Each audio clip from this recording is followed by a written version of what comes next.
20 তারিখে আসলে একেবারেই সন্ধ্যায়, তো পৌঁছতে পৌঁছতে 21 তারিখ হয়ে যাবে এবং তারপরে বস্তুত 21, 22, 23 3 দিনের সফর, 24 তারিখে ফিরে আসতেছি।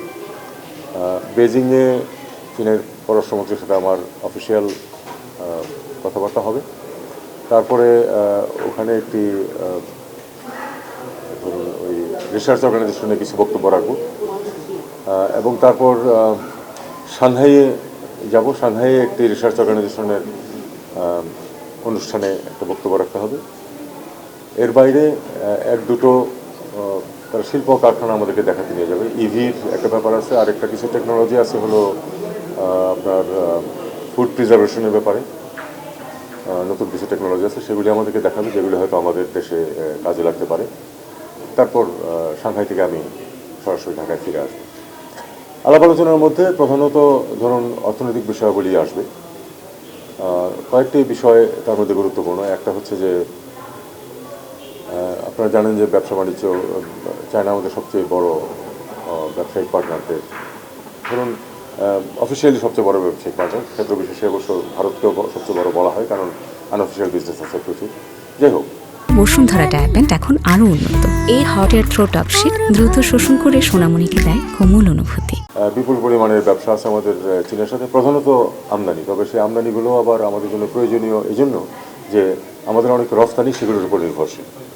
তো কাজেই চীনের সাথে আমাদের যে বাণিজ্যিক সম্পর্ক সেটা খুবই গুরুত্বপূর্ণ। অর্থনৈতিক সম্পর্ক অত্যন্ত গুরুত্বপূর্ণ। প্রচুর প্রজেক্টে চীনের বিনিয়োগ আছে। বিনিয়োগ মানে ঋণ প্রধানত, এবং সেই কিছু প্রজেক্ট চলমানও আছে, সেগুলি কন্টিনিউ করছে।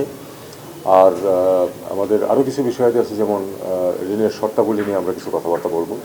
ঋণের সুদ কমানো বা ফেরত দেওয়ার সময় বাড়ানো ইত্যাদি বিষয়ে আমরা কথা বলবো। আমরা এটাও চাইবো যে আমরা যখন গ্রাজুয়েট করব এলডিসি থেকে, তখন চীন যেন ইউরোপের মতোই যেন আরও 3 বছর আমাদেরকে ভিসা ফ্রি এবং কোটা ফ্রি সুবিধা বহাল রাখে। এমনিতে এখন পর্যন্ত তো আমরা জানি যে চীন আমাদেরকে প্রায় সব পণ্যেই শুল্কমুক্ত সুবিধা দিচ্ছে, কিন্তু সেটা আমাদের গ্র্যাজুয়েশনের পরে তখন আবার আলাদাভাবে তাদের কাছ থেকে আমাদের সেই সুবিধাটা নিতে হবে। তো এই ধরনের বিষয়াবলী প্লাস কিছু কালচারাল বিষয় আছে। আমাদের 50 বছর পূর্তি হচ্ছে চীনের সাথে সম্পর্কের, সেটার বাংলাদেশে এবং চীনে কিছু অনুষ্ঠানাদি হবে, সেগুলি নিয়েও আমরা কথাবার্তা বলবো। মোটামুটি এই আমাদের বিষয়। এরপরে আপনাদের স্পেসিফিক কোনো বিষয়ের উপরে আরও কিছু প্রশ্ন থাকে সেটা আমি বাজেট সহায়তার যেহেতু আমাদের সমস্যা আছে, আমরা এটা নিয়ে কথাবার্তা বলবো। আমরা দেখবো যে কতটুকু তারা সহায়তা দিতে পারে, কতটুকু যদি প্রজেক্ট ঋণ যেগুলো সেগুলো যদি ত্বরান্বিত করা যায়, সেটাও আমাদের সুবিধা হতে পারে। তো সব কিছু মিলিয়েই অর্থনৈতিক বিষয়গুলি সব কিছুই আসবে।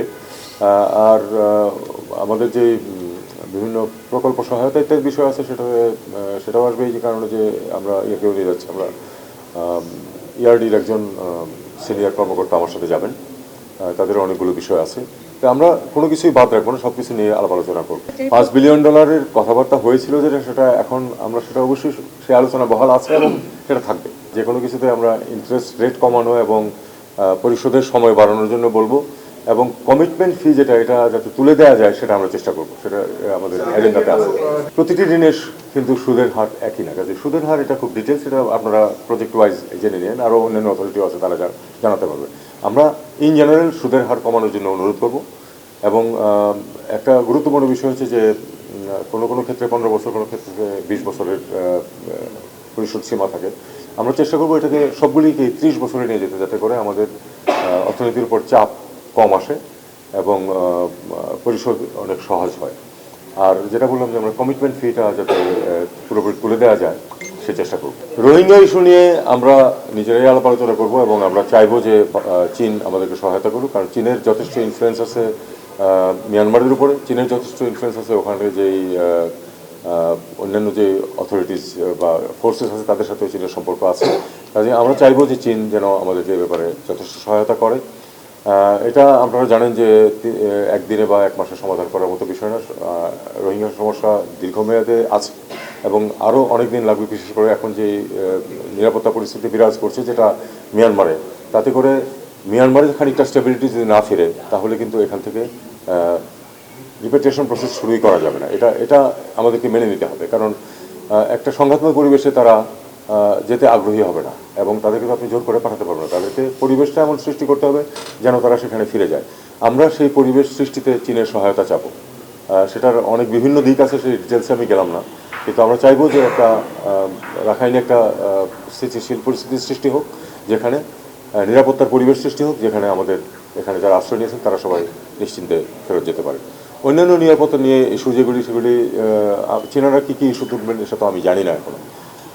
এটা অনেক কিছুই আমাদের আপনাদেরকে জানাতে হবে আমি ফিরে আসার পর। আমি আবার একটি কথা বলতে চাই, সেটা হলো যে মার্কিন যুক্তরাষ্ট্রের সাথে বা এরকম বড় যে কোনো দেশের সাথে বাংলাদেশের যে সম্পর্ক, সেটা কিন্তু সরকার স্পেসিফিক হবে না প্রথমত। দ্বিতীয়ত হলো যে নতুন সরকার যখন আসবে তাদের কিছু বক্তব্য থাকতে পারে, সেটা আমরা দেখব, এবং we shall cross the river when the river comes. এখন আমরা স্পেকুলেট করার আসলে কিছু নাই। আমরা মনে করি না যে মার্কিন যুক্তরাষ্ট্রের সরকার পরিবর্তনের কারণে বাংলাদেশের সাথে সম্পর্ক কোনো হোঁচট খাবে। আমি মনে করি যে এটা স্মুথলিই চলবে। সম্পর্ক তো একটা বহমান জিনিস, এটাতে পারস্পরিক চাওয়া পাওয়ার হিসাবে একটু একটু পরিবর্তন সবসময়ই হয়। তো হবে, আমরা সেই অনুযায়ী তখন আমাদের যে পদক্ষেপ নেওয়ার সেই পদক্ষেপ নেব, এবং আমরা নিতে পারবো বলে আমি বিশ্বাস করি।